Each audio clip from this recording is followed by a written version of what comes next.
to India and Ireland, round Africa and back again. We don't really need to know just where we'll go. Maybe Canada, then to Brazil, then through the Alpine foothills. All I really want to know is, can we go?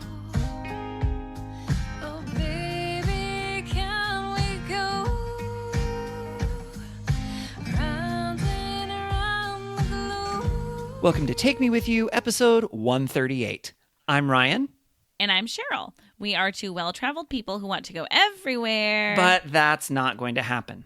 Instead, for the last couple of years, we've been traveling vicariously by inviting guests to share their unique travel stories with us. It's been awesome, and our podcast has been all over the globe. Now we're taking some time to revisit the Wish You Were Here segment of our show, where we each share travel attractions that we recommend. Today's Wish You Were Here's are from Africa.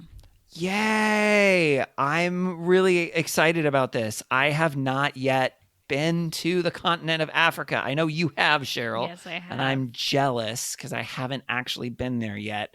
So I'm especially excited to hear these Wish You Were Here's again to remind me of the cool things that Africa has to offer. Yeah, it definitely feels like such an unknown to a lot of us Americans. And I think that's been one of my favorite parts of doing this podcast is hearing our guests share about living in Africa, visiting Africa, and about the personality and culture of the different countries specifically, since we kind of lump Africa as one location when it's huge and there's so many countries that Yeah. are so different. And so like I've been Yep. to Morocco, but that's incredibly different than other parts of Africa. And so Yeah. that's just to me been a highlight of doing this podcast. And these four Wish You Were Here's all are just excellent recommendations that would really you could build a trip around, I think. And so I'm so excited to listen to them again. I know, me too. And it's also the first episode of all of our Wish You Were Here episodes that's all guest recommendations. Yes, I love that. Yeah, it's very cool. So, and that's part of what I love, like you mentioned about our podcast. Yes, you and I have traveled quite a bit and we've seen a lot and we share our experiences, but we haven't been everywhere. There are lots of places. There's more places we haven't been than places we have been. And so to Yes. be able to hear from our guests and be able to get more ideas of places to go, things to do, cultures to experience is very exciting. Kyle, what would you like to do for your Wish You Were Here? Oh man, let me tell you, at some point in everyone's life, you have to experience African hospitality, like the guest lodges that exist in Africa. Like they are just, I mean, even like the lower end ones are amazing. So the one that I'm calling out is the Royal Zambezi Lodge in Zambia. It's about a 3-hour drive from where my brother lives. I think it's about 3 hour or a 30-minute plane ride in like a tiny single prop airplane. And it's right on the lower Zambezi River. They have like the main lodge where you like eat dinner, like is connected to a dock, and there are just boats that you can walk out on and go out and Wow. like elephants walk through the camp and they walk through in front of the camp. Jeez. And it's just it is an amazing experience. Like it just feels, it's so wild and yet feels so luxurious. Kind of at the same time. cool. And you're in these like simple but just like extravagant places to stay. It's just an amazing place. If you look it up online, and the pictures are amazing and they don't do it justice. Wow. Wow. Michaela, why don't you go ahead and go first? Okay, so mine is actually in Uganda, and I know that you can actually do this in a lot of different countries in Africa, but I would highly recommend taking the opportunity if you are in an African country to do a safari. I grew up going to zoos and seeing animals and all, these amazing different animals behind bars or behind glass or something, but going on a safari was kind of a surreal experience. And seeing these animals out in the wild and knowing that I was the one behind bars, essentially. I was out in a Jeep and being like, I don't belong here at all, and yet these animals are perfectly fine with my being here.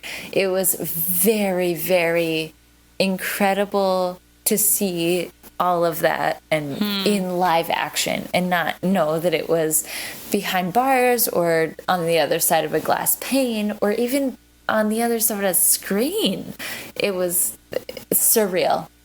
There's no other words that I have to describe it other than surreal. So I think if anybody has the opportunity to go on any sort of safari, no matter what country they're in, I would highly, highly recommend it. That's so cool. Okay. Got to add it to my list, apparently. You can. Here's the and you problem should. with this podcast is that our lists are just going to keep getting longer every episode. Well, Okay, but as your list get longer, I'm coming with you, okay? Great.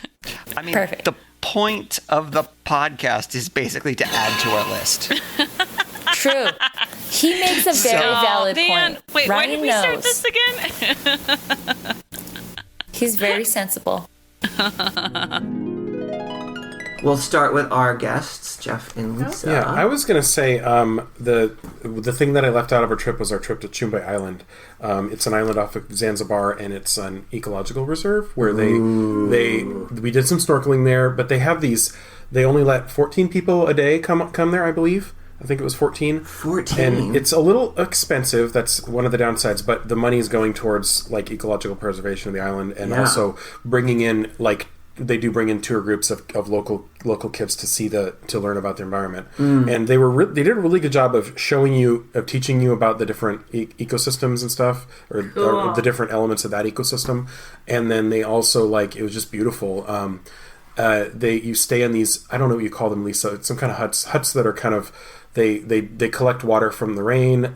They have solar panels, and they're just made from local materials. Net zero. Yeah. Oh, okay. And they were pretty cool. There overnight? Yeah, we did. Oh, And they're made out of mostly bamboo and palm fronds and things like that, and they were pretty awesome. I'm not an engineer architect, but I really appreciated the buildings. They had moving parts. There was a wall panel that you could lower and raise, and the rope.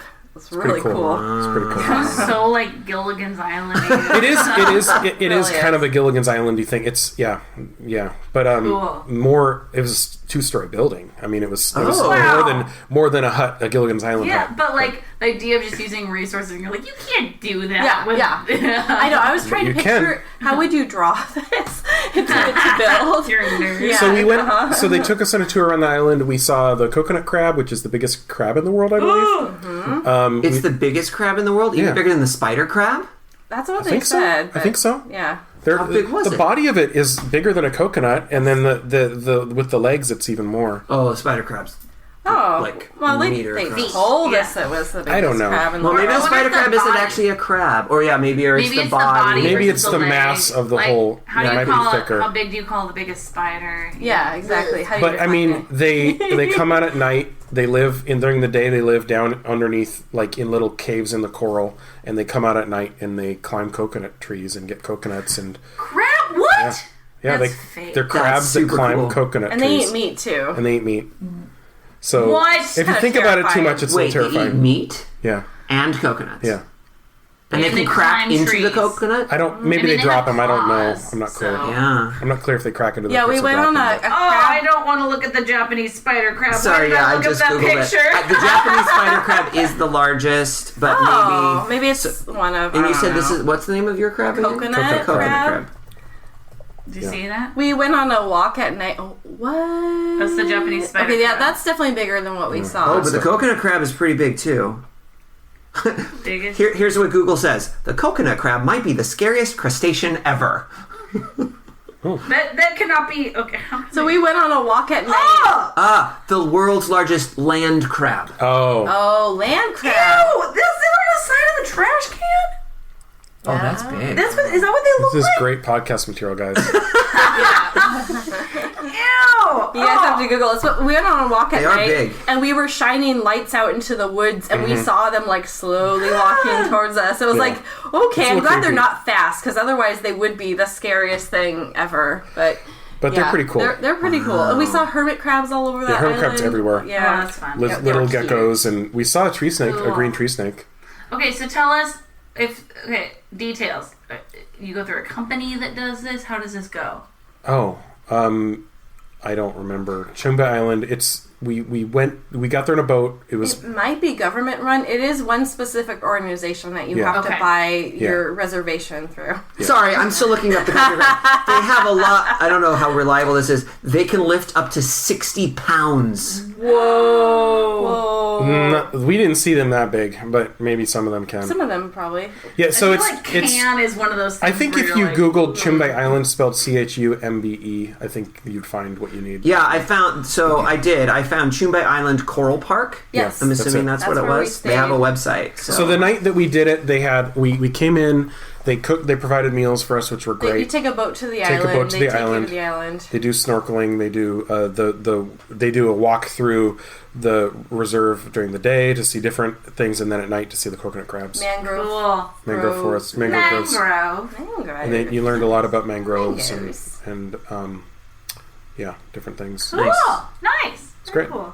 Final thought on the coconut crab is National Geographic 1 month ago. Coconut crabs may hold the clue to Amelia Earhart fate. Yeah, I just saw that. I heard that Oh, too. have you seen that? Maybe they ate Amelia Earhart. Well, they Or- think they took her bones into their caves because they're scavengers. That So makes that's maybe sense, why we 'cause they're they live in caves. Vultures, kind of? Kinda, yeah. They're Yeah, they stay in scavengers. the coral reef. They have Crab these. vultures. The coral's like Vultures. spongy, so like there's caves and there's like Bull small. crabs. Weird. So they go down underground. Like it's complicated, but like the Yeah. corals, they can go down underground yeah. to stay out of the heat in the sun. So It was a beautiful place. There's no internet. It was just like totally relaxing. Yeah, That's great. So cool. So, Michelle, what would you like to share for your Wish You Were Here? When I studied abroad and taught abroad in Morocco, I had the amazing opportunity to go to one of the local hamams, which is the public bathing houses. And I guess it's a wrong way of describing it as a wonderful opportunity because anybody could essentially walk in as long as you pay the fee. But since we had a guide and our professor, he told us about them because the place in which we were staying only had one shower. And of course, that was for the family and not for all of us teachers that were staying there. And what I love so much about it is it was a great way to see the community in Rabat, Morocco, and, you know, just hang out with the locals and not just be in this hotel away from it all. And one part that was really fun cool. Was we get into the hammam, and of course there's the locker rooms and for you get prepared for it. And my male professor was unaware of the decorum, I guess you could say, in the female hammam because he had only gone into the male hammam. And so we had inquired and said, well, do we wear bathing suits? Like, what's the modesty expectations since the country is so modest to begin with? And, or certain areas of the country, I should rephrase. And he said, oh no, definitely wear your bathing suits. So sure enough, we walk into this bathing house with our bathing suits on, and we're the only ones covered. And we, I mean the other teachers and I.